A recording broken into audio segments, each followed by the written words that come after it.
Shri Venkateswara gold finance తాకట్టులో ఉన్న బంగారాన్ని విడిపించి కొనబడును. సంప్రదించండి 8499070070.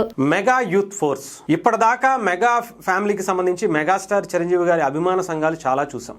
ముఖ్యంగా ఆయనకి ఎంత పేరు ప్రఖ్యాతలు వచ్చాయి, ఆయన ఎంత కష్టపడి ఆయన సంపాదించుకున్నటువంటి సామ్రాజ్యాన్ని ఆయన అభిమానులుగా ఎన్నోసార్లు మనం చూస్తూనే ఉంటాం. అలాంటి అభిమానులు చేసేటువంటి సేవా కార్యక్రమాలు ఎంత గొప్పవో కూడా మనం చూసాం. ఇప్పుడు ఈ మెగా యూత్ ఫోర్స్ ఏంటి అని కూడా చాలామంది అనుకోవచ్చు. ఇప్పటి వరకు చాలానే అభిమాన సంఘాలు ఉన్నాయి. ముఖ్యంగా రామ్ చరణ్ గారికి, పవన్ కళ్యాణ్ గారికి, లేదంటే సాయిధరమ్ తేజ్ గారికి, వైష్ణవ్ తేజ్ గారికి వీళ్ళకి కూడా ఉన్నాయి.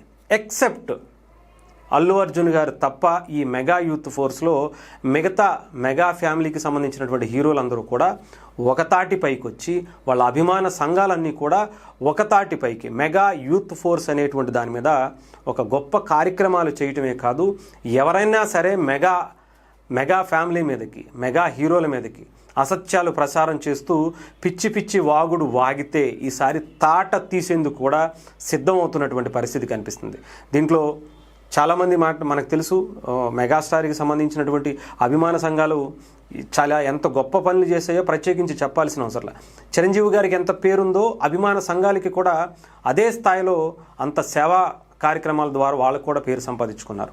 అటు 2 తెలుగు రాష్ట్రాలతో పాటు అమెరికా కావచ్చు, ఆస్ట్రేలియా కావచ్చు, సింగపూర్ కావచ్చు, మలేషియా కావచ్చు, అనేక దేశాల్లో, రాష్ట్రాల్లో కూడా చిరంజీవి గారి పేరుని ఇంకా నెక్స్ట్ లెవెల్కి తీసుకెళ్లేటువంటి అనేక సేవా కార్యక్రమాలు. ఎవరన్నా విద్యార్థులకి సంబంధించి ఏమన్నా స్కాలర్షిప్లు కావాలంటే వీళ్ళు చూసుకునేవాళ్ళు. రక్తదానం కావాలంటే 2 తెలుగు రాష్ట్రాల్లో ఇప్పటికీ ఎవరికైనా సరే రక్తం కావాలి అంటే, ఏ యాక్సిడెంట్ అయినా కావాలి అంటే మొట్టమొదట గుర్తొచ్చేది మెగాస్టార్ చిరంజీవి గారి బ్లడ్ బ్యాంకే. అందులో ఎటువంటి సందేహం లేదు. వాళ్ళ గ్రూపులో ఒక్క మెసేజ్ పెడితే చాలు, మనకి ఏ మారుమూల విలేజ్ అయినా సరే, ఏ గ్రామానికైనా సరే వాళ్ళు వచ్చి రక్తం ఇచ్చేటువంటి పరిస్థితి ఉంటుంది. అలాంటి మెగా అభిమానులు ఈసారి ఒక తాటిపైకి, అంటే కొన్ని అటు మనకు గతంలో కూడా చూసాం, చిరంజీవి గారికి సంబంధించి లేదంటే పవన్ కళ్యాణ్ గారికి సంబంధించి రాజకీయాల్లోకి వచ్చిన తర్వాత ఒక చిన్నపాటి ఒక మిస్అండర్స్టాండింగ్ లాంటి వాతావరణం కనిపించింది. బట్ ఆ తర్వాత మెగా అభిమానులు అందరూ ఒకటే అనేటువంటి భావన కలిగింది. దాంట్లో మిగతా హీరోలందరూ కూడా వాళ్ళ అభిమాన సంఘాలన్నీ కూడా ఈసారి మెగా ఫ్యామిలీకి సంబంధించి ఈ మెగా యూత్ ఫోర్స్ కిందే పనిచేసేటువంటి అవకాశాలు కూడా చాలా బలంగా కనిపిస్తుంది. అంతేకాదు నెక్స్ట్ జనరేషన్కి డెఫినెట్గా, అంటే రామ్ చరణ్ గారు కావచ్చు, వైష్ణవ్ తేజ్ గారు కావచ్చు, సాయిధరమ్ తేజ్ గారు కావచ్చు, రేపొద్దున అకీరా వస్తే అకీరాకు కూడా వీళ్ళ అభిమాన సంఘాలుగా యంగ్ జనరేషన్కి ఇవ్వాలనేటువంటి ఆలోచనతో మెగా యూత్ ఫోర్స్ అనేది స్టార్ట్ చేశారు. ఎక్సెప్ట్ బాయ్ అభిమానులు తప్ప. బాయ్కి సంబంధించినటువంటి ఫ్యాన్స్ అసోసియేషన్ సపరేట్గా మాత్రం ఉంది.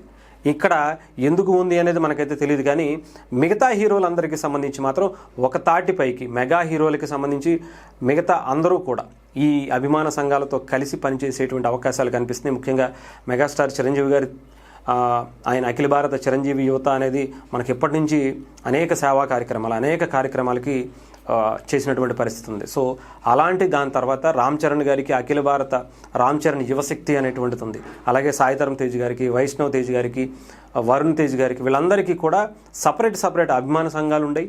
వాళ్ళందరూ కూడా ఇప్పుడు ఒక తాటిపైకి వచ్చి ఈ కార్యక్రమానికైతే ముందుకు తీసుకెళ్లేటువంటి పని ఉంది. అంతేకాకుండా ఎవరైనా పిచ్చి పిచ్చి వాగుడు, పిచ్చి పిచ్చి మాటలు చిరంజీవి గారి ఫ్యామిలీ మీద ఏది పడితే అది అసత్యాలు ప్రసారం చేయటం, వాళ్ళని తీసుకొచ్చి ప్రతిసారి క్రిటిసైజ్ చేయటం, వాళ్ళ మీద విషయం చిమ్మేటువంటి ప్రయత్నం చేస్తే ఈ యంగ్ జనరేషన్స్ వచ్చినటువంటి వీళ్ళందరూ కూడా మెగా యూత్ ఫోర్స్ మాత్రం చాలా బలంగా అదే స్థాయిలో, అంటే భావ ప్రకటన స్వేచ్ఛ ఉంది కదా అని చెప్పి ఏ రకమైనగా అయినా మాట్లాడేచ్చు అనుకుంటే అదే భావ ప్రకటన స్వేచ్ఛతో వాళ్ళు కూడా తిరిగి తిప్పి కొట్టేటువంటి విధంగా వాళ్ళు ముందుకు వచ్చేటువంటి అవకాశాలు ఉన్నాయి.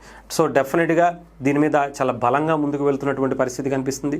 అంతేకాదు మెగాస్టార్ చిరంజీవి గారికి సంబంధించి ఆయన స్ఫూర్తితో, ఆయన హీరోగా ఆయన డాన్సులు, ఆయన గ్రేసు, ఆయన ఫైట్స్ ఎలా ఉంటాయో ఆయన చేసేటువంటి సేవా కార్యక్రమాలకు కూడా సపరేట్ ఫ్యాన్స్ని పెంచుకున్నారంటే అందులో అత్యుక్తి కాదు. అలాంటి ఆ సేవా కార్యక్రమాలని కూడా ఇప్పుడు ఈ మెగా యూత్ ఫోర్స్ కంటిన్యూ చేయబోతుంది అనటంలో ఎటువంటి సందేహం లేదు అనేటువంటి వార్తలు చెప్పాలంటే రెట్టించినటువంటి ఉత్సాహంతో రేపటి తరానికి కూడా ఈ సేవా కార్యక్రమాలు అందాలనేటువంటి ఉద్దేశంతో సపరేట్ ఒక వింగ్ని అయితే ఏర్పాటు చేసుకున్నారు. దీంట్లో చాలామందే ఉన్నారు.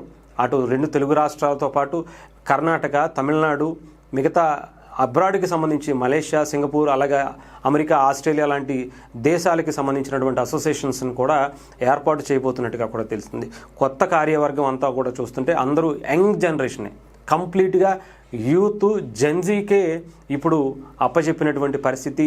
మెగా యూత్ ఫోర్కి సంబంధించినటువంటి అసోసియేషన్ పర్టిక్యులర్గా సుష్మిత గారే దీన్ని మానిటరింగ్ కూడా చేస్తున్నట్టు, ఎక్కడా కూడా ఎవరు కూడా అంటే వేరే విధంగా సైడ్ ట్రాక్ పట్టకుండా, వేరే ఏవి ఇక్కడ రాకుండా, ఇష్యూస్ రాకుండా చూసుకోవటం కోసం ఆమె కొణిదెల సుష్మిత గారే స్వయంగా చూసుకుంటున్నటువంటి పరిస్థితి కూడా కనిపిస్తుంది.